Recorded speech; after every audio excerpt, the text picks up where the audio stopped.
സംസ്ഥാനത്ത് തേങ്ങ വില ഉയരുകയാണ്. തമിഴ്നാട്ടിൽ കൊപ്ര വില ഉയർന്നതാണ് കേരളത്തിലും വില കൂടാൻ കാരണമെന്ന് വ്യാപാരികൾ പറയുന്നു. ഒപ്പം മുട്ടയ്ക്കും വില ഉയരുകയാണ്.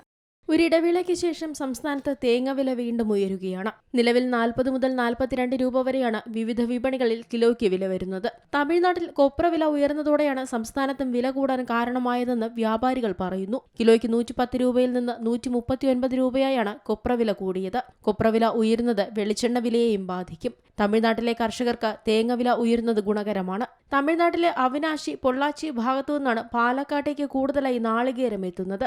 ഓണം അടുക്കാറായതോടെ വില ഇനിയും ഉയരുമോ എന്ന ആശങ്കയിലാണ് മലയാളികൾ. അതുമാത്രമല്ല, സംസ്ഥാനത്ത് മുട്ട വിലയും കുതിച്ചുയരുകയാണ്. തമിഴ്നാട്ടിലെ നാമക്കലിൽ മൊത്തവില ചരിത്രത്തിലെ ഏറ്റവും ഉയർന്ന നിരക്കായ 6.45 രൂപയിലാണ് നിൽക്കുന്നത്. ഇതിന് പിന്നാലെ കേരളത്തിലും വില കൂടിയിട്ടുണ്ട്. നാമക്കലിൽ നിന്നാണ് കേരളത്തിലേക്ക് പ്രധാനമായും മുട്ട എത്തിക്കുന്നത്. നാമക്കലിൽ ദിവസേന ഉൽപ്പാദിപ്പിക്കുന്ന 5.5 കോടി മുട്ടകളിൽ 3.5 കോടിയും എത്തുന്നത് കേരളത്തിലേക്കാണ്. നിലവിൽ സംസ്ഥാനത്ത് 8 മുതൽ 10 രൂപ വരെയാണ് ഒരു മുട്ടയ്ക്ക് വരുന്ന വില. മുട്ടയുടെ ഡിമാൻഡ് കൂടിയതും വിലയെ സ്വാധീനിച്ചിട്ടുണ്ട്. മത്സ്യവില വർധനവിനെ തുടർന്നാണ് മുട്ടയ്ക്ക് ആവശ്യക്കാരേറിയത്. മുട്ടയുടെ ലഭ്യതക്കുറവും കോഴി വളർത്തലിലെ ചെലവേറിയതും വില കൂടാൻ കാരണമായിട്ടുണ്ട്. കോഴിത്തീറ്റയുടെ വില കൂടിയതും കർഷകരെ പ്രതിസന്ധിയിലാക്കുകയാണ്. 50 കിലോയുടെ ഒരു ചാക്ക് തീറ്റയ്ക്ക് ഇപ്പോൾ 2300 രൂപ വരെയാണ് വില.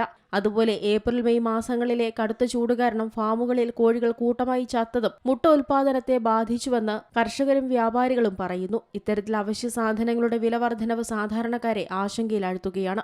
News desk Zee Malayalam news. ഏറ്റവും പുതിയ വാർത്തകളും വിശേഷങ്ങളും വിരൽത്തുമ്പിലറിയാൻ സീ മലയാളം ന്യൂസ് എല്ലാ ഡിജിറ്റൽ പ്ലാറ്റ്ഫോമുകളിലും ലഭ്യം.